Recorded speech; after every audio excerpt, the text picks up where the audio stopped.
Dung sahat ilokasi ibana dohot tim sarna asing mangida truk hau na terjun tu jurang ngasega jala supir truk i mate terhapit bangku. Jangan lupa subscribe YouTube channel Toba TV dan pastikan untuk menyalakan lonceng notifikasinya.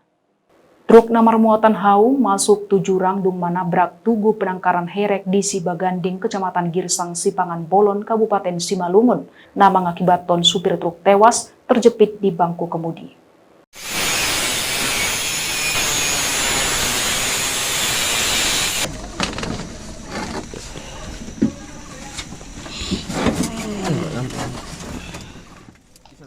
Sen laporan di Jalo, supir namoding Margoar Muhammad Syafi, 44 tahun, warga Perintis Sia, Balimbingan, Kecamatan Tanah Jawa, Kabupaten Simalungun. Herlan Nagabe Komandan Regu Tim Sar Parapat Mandokon, hajadian naasi terjadi pukul 3 dini hari. Dung sahat ilokasi ibana dohot tim sar na asing mangida truk hau na terjun tu jurang ngasega jala supir truk i mate terhapit bangku. Dang holani ibana pemandok tim sar mandapot kesulitan do lau mengevakuasi alani kondisi lobang na bagas. Alai dung hira-hira martolu jom berjibaku jala ibantu aparat TNI dohot polisi, jenazah supir truk akhirna boima dievakuasi.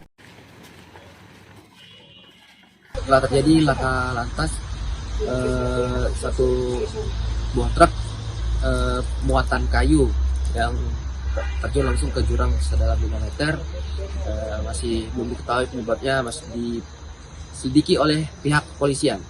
Untuk kejadian terjadi di jam 3 dini hari tadi, ya, dilaporkan ke tim Basarnas itu jam 5 pagi dini hari subuh tadi.